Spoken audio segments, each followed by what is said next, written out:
இதை கேளுங்க. ஏன்னா பீகார்லயும் உத்தரப்பிரதேசத்திலயும் மத்திய பிரதேசத்திலயும் ஐடி கம்பெனி இல்ல ராஜா, இருக்குதா? பீகார்லயும் உத்தரப்பிரதேசத்திலயும் மத்திய பிரதேசத்திலயும் ஐடி கம்பெனியே இல்ல அப்படின்னு வந்து வாக்குமூலம் கொடுத்திருக்காரு நம்ம அண்டாவாயன் செந்தில். உத்தரப்பிரதேசத்துல ஐடி கம்பெனி இல்லையா? அவங்க ஐடி எக்ஸ்போர்ட் எவ்வளவு பண்ணிட்டு இருக்காங்கன்னு தெரியுமா? வருஷத்துக்கு 42,000 கோடி ரூபாய்க்கு ஐடி எக்ஸ்போர்ட் பண்ணிட்டு இருக்காங்க. தமிழ்நாடு 82,000 கோடி, கர்நாடகா 4 லட்சம் கோடி, தெலுங்கானா 1,21,000 கோடி, மகாராஷ்டிரா 1,86,000 கோடி. நாடு முழுவதும் எல்லா இடத்திலும் வந்து ஐடி நிறுவனங்கள் இருந்துகிட்டே தான் இருக்கு. ஏன் வட மாநிலத்தை மட்டும் எக்ஸாம்பிள் காட்டுற? அது ஏன் குறிப்பா வந்து உத்தரப்பிரதேசம், பீகார், மத்திய பிரதேசம் இந்த 3 ஸ்டேட்டை தவிர வேற எதுவுமே உனக்கு தெரியாதா?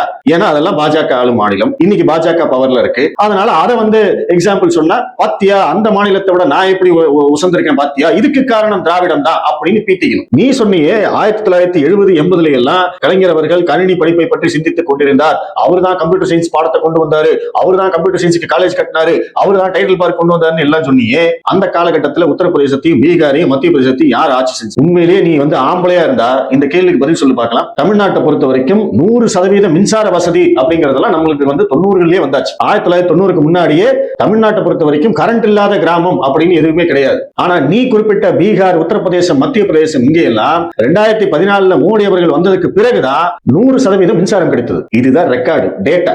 2014 மோடி அவர்கள் வந்ததுக்கு பிறகு கொஞ்சம் யோசிச்சு பாரு. 10 வருஷத்துக்கு முன்னாடி தான் அவங்களுக்கு எல்லாம் முழுசா கரண்ட் கிடைச்சிருக்கு. இன்னைக்கு தான் கரண்ட் கட் இல்லாம அவங்க எல்லாம் இருக்கிறாங்க. 2006 to 2011 திமுக ஆட்சியில இங்க கரண்ட் கட் ஆச்சு. அது நீ எல்லாம் சென்னையில இருந்திருப்ப, உனக்கு தெரியாது.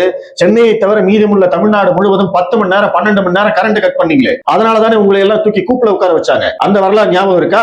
அன்னைக்கு நம்மளுக்கு எல்லாம் மின்சார பற்றாக்குறை. ஆனா அந்த காலகட்டத்துல பீகார்லயும் உத்தரப்பிரதேசத்திலயும் மத்திய பிரதேசத்திலயும் பல கிராமங்களுக்கு, பல நகரங்களுக்கு மின்சார வசதியே கிடையாது. அதை கொண்டு போய் சேர்த்ததே 2014க்கு அப்புறமா தான். ஆனா நீங்க என்ன பண்றீங்க?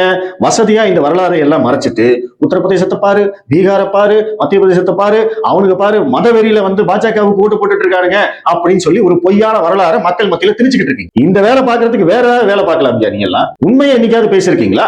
வடநாட்டுக்கார ஏன் பாஜகவுக்கு ஓட்டு போடுறான்? ஏன்னா மோடி வந்ததுக்கு அப்புறமா தான் அவனுக்கு ரோடு கிடைச்சிருக்கு, அவனுக்கு மருத்துவ வசதி கிடைச்சிருக்கு, அவனுக்கு கல்வி கிடைச்சிருக்கு, அவனுக்கு மின்சாரம் கிடைச்சிருக்கு, குடிதண்ணீர் கிடைச்சிருக்கு.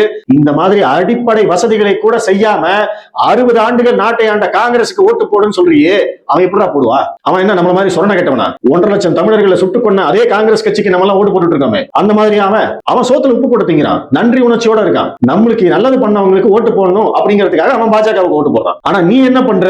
தமிழ்நாடு முன்னேறிய மாநிலம்னு சொல்லிட்டு பின்னங்கிய மாநிலங்களோட கம்பேர் பண்றது எங்கேயாவது நடக்குமா? ஒரு கிளாஸ்ல வந்து ஃபர்ஸ்ட் ரேங்க், செகண்ட் ரேங்க் வாங்குற ஸ்டூடெண்ட்டையும் லாஸ்ட் பெஞ்சில இருக்கிற ஸ்டூடெண்ட்டையும் கம்பேர் பண்ணுவாங்களா எங்கேயாவது? ஆனா அதைத்தான் திமுக இங்க பண்ணிக்கிட்டே இருக்கு. அவங்க ஏன் வந்து பின்தங்கிய மாநிலமா இருந்தாங்க அப்படிங்கறத முதல்ல பேசு.